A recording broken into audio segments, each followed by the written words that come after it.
કૃષ્ણાય વાસુદેવાય હરયે પરમાત્મને પ્રણતઃ ક્લેશનાશાય ગોવિંદાય નમો નમઃ. શ્રાવણ માસનો મહિમા. શ્રાવણ માસ આ નામ સાંભળતા જ આપણા મનમાં મહાદેવનું સ્મરણ થાય છે. મંદિરમાં ગુંજતો ઓમ નમઃ શિવાયનો મંત્ર યાદ આવે છે. શિવલિંગ પર થતો જળાભિષેક યાદ આવે છે અને ભક્તિના વાતાવરણથી ભરેલો આખો મહિનો આંખો સામે આવી જાય છે. પરંતુ શું આપણે ક્યારે વિચાર્યું છે કે શ્રાવણ માસને આટલું પવિત્ર કેમ માનવામાં આવે છે? આ મહિનામાં ભગવાનની ભક્તિ કરવાનું શું મહત્વ છે? વ્રત, જપ, પૂજા, દાન, કથા, કીર્તનનું મહત્વ આ મહિનામાં શા માટે વધારે અનુભવાય છે? આજે આપણે શ્રાવણ માસના મહિનાને સમજવાનો પ્રયત્ન કરશું. શ્રાવણ માસ એટલે ભક્તિનો સમય. હિન્દુ ચાંદ્ર પંચાંગમાં શ્રાવણ એક મહત્વનો માસ છે. પ્રાચીન ધર્મસૂત્રો અને પૌરાણિક પરંપરાઓમાં શ્રાવણ માસ સાથે અનેક ધાર્મિક વિધિઓ, વ્રતો અને પૂજાઓ જોડાયેલી જોવા મળે છે. શ્રાવણ પૂર્ણિમા સાથે પણ વિશિષ્ટ ધાર્મિક વિધિઓ જોડાયેલી છે. આથી શ્રાવણ માસને માત્ર એક કેલેન્ડરનો એક મહિનો સમજવો નહીં. આ એક એવો સમય છે જ્યારે માણસ થોડો સમય દુનિયાની દોડધામમાંથી બહાર આવીને પોતાના અંતર તરફ જોવે છે. આપણે આખું વર્ષ પૈસા પાછળ દોડીએ છીએ, કામ પાછળ દોડીએ છીએ, સંબંધો પાછળ દોડીએ છીએ, પરંતુ શ્રાવણ આપણને યાદ કરાવે છે કે હવે થોડો સમય ભગવાન માટે પણ કાઢો. શ્રાવણ અને ભગવાન શિવ. આપણી ભારતીય પરંપરાઓમાં શ્રાવણ માસ ભગવાન શિવની ઉપાસના સાથે ખૂબ જ ગાઢ રીતે જોડાયેલો છે. આ મહિનામાં ભક્તો શિવલિંગ પર જળ ચડાવે છે, બિલ્વપત્ર અર્પણ કરે છે, ઓમ નમઃ શિવાયનો જપ કરે છે અને સોમવારના વ્રત સહિત વિવિધ ધાર્મિક અનુષ્ઠાનો કરે છે. પરંતુ અહીં એ વાત સમજવાની જરૂર છે કે મહાદેવને માત્ર જળ ચડાવવાથી ભક્તિ પૂર્ણ થતી નથી. જળ ચડાવતી વખતે મન પણ ભગવાનના ચરણોમાં ચડાવવું જોઈએ. બિલ્વપત્ર ચડાવતી વખતે અહંકાર છોડવાનો ભાવ હોવો જોઈએ. મંત્ર બોલતી વખતે મન ભગવાનમાં જોડાવેલું હોવું જોઈએ. અને વ્રત કરતી વખતે માત્ર ભૂખ્યા રહેવું નહીં, પરંતુ મનના દુર્ગુણો પર પણ વ્રત કરવું જોઈએ. શ્રાવણમાં શું કરવું? આ મહિનામાં આપણે 5 બાબતોને જીવનમાં સ્થાન આપી શકીએ છીએ. પહેલું છે ભગવાનનું સ્મરણ. દરરોજ થોડો સમય ભગવાનનું નામ લો. સવારે ઉઠીને અને રાત્રે સૂતા પહેલાં ભગવાનનું સ્મરણ કરો. બીજું છે કથા કીર્તન સાંભળો. શાસ્ત્રોમાં શ્રવણ એટલે ભગવાનની કથા સાંભળવાનું પણ ભક્તિમાં મહત્વના અંગ તરીકે સમજાવવામાં આવ્યું છે. શ્રવણનો અર્થ જ ભગવાનના ગુણ, મહિમા સાંભળવાનું એવો આધ્યાત્મિક અર્થ પણ ધરાવે છે. એટલે શ્રાવણ માસમાં કથા સાંભળવી, સત્સંગ કરો અને સારા વિચારો સાંભળવા એ પણ ખૂબ સુંદર સાધના છે. ત્રીજું છે દાન.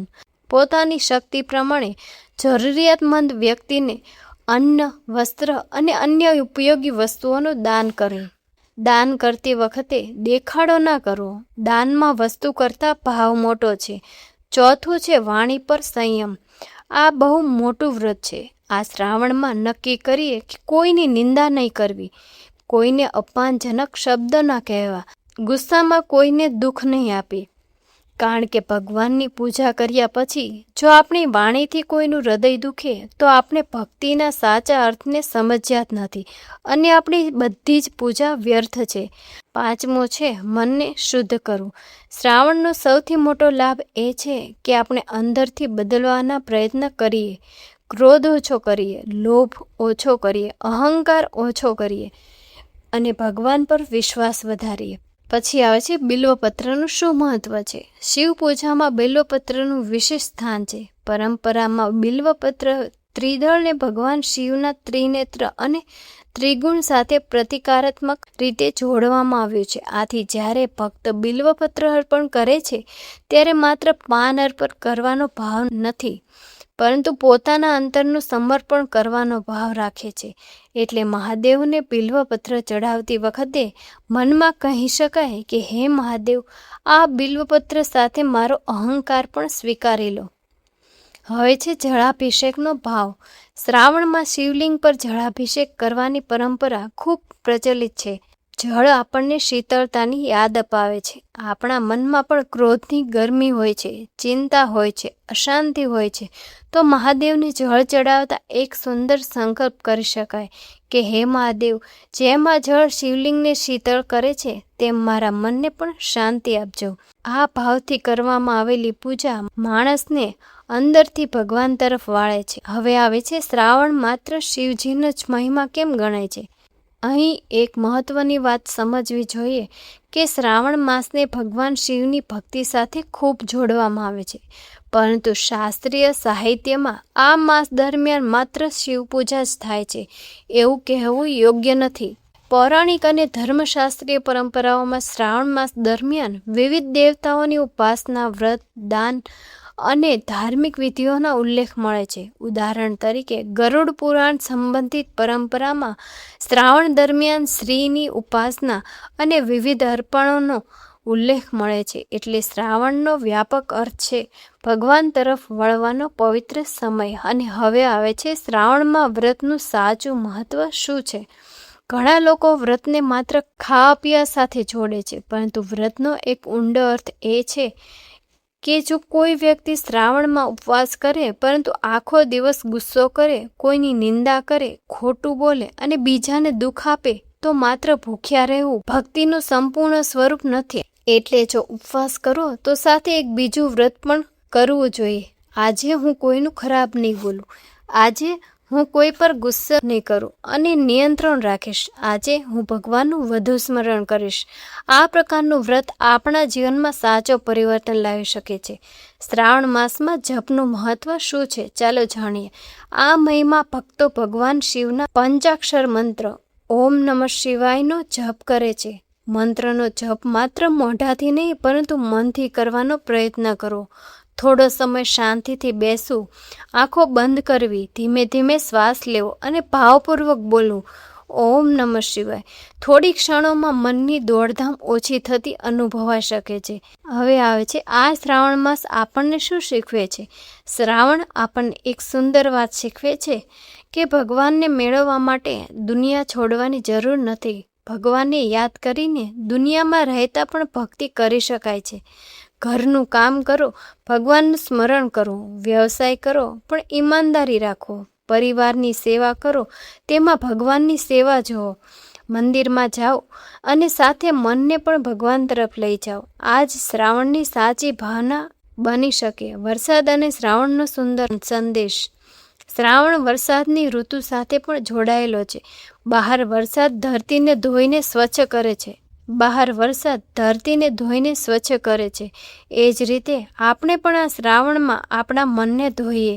વર્ષોથી મનમાં રહેલો કોઈ ગુસ્સો હોય તો છોડી દઈએ. કોઈની સાથે અણબનાવ હોય, શક્ય હોય તો પ્રેમથી દૂર કરીએ.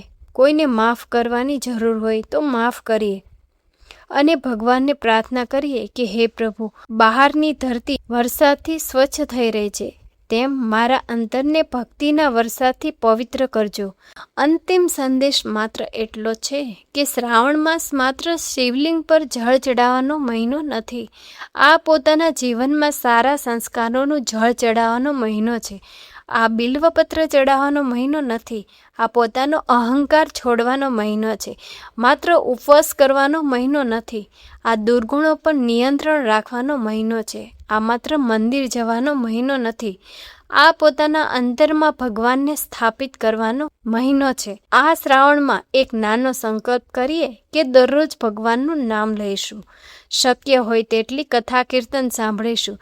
જરૂરિયાતમંદની મદદ કરીશું અને કોઈનું હૃદય દુખાવાનું બિલકુલ ટાળશું. અને સૌથી મહત્વનું એ છે કે ભગવાન પરનો વિશ્વાસ ક્યારેય છોડશું નહીં. કારણ કે જીવનમાં પરિસ્થિતિ ગમે તેવી આવે, સુખ આવે કે દુઃખ, સફળતા મળે કે નિષ્ફળતા, જો ભગવાન પર શ્રદ્ધા હોય તો મનુષ્ય અંદરથી મજબૂત રહી શકે છે. આ પવિત્ર શ્રાવણ માસમાં મહાદેવના ચરણોમાં માત્ર એટલી જ પ્રાર્થના કરીએ કે હે મહાદેવ, અમને માત્ર સુખ ન આપશો, સુખ દુઃખ બંનેમાં તમને યાદ કરવાની શક્તિ આપજો. અમારી મુશ્કેલીઓને માત્ર દૂર ન કરશો, મુશ્કેલીઓ પર ધીરજ રાખવાની શક્તિ આપજો. અને સૌથી મોટી વાત, અમારી ભક્તિ ક્યારેય ઓછી ન થવા દેજો. બોલો ભક્તિ ભાવથી હર હર મહાદેવ. ઓમ નમઃ શિવાય. જો તમને આ વિડીયો ગમ્યો હોય તો લાઈક શેર કરો અને આવા જ સત્સંગ સભર વિડીયો માટે અમારી ચેનલને સબસ્ક્રાઈબ કરવાનું ભૂલશો નહીં. જય શ્રી કૃષ્ણ.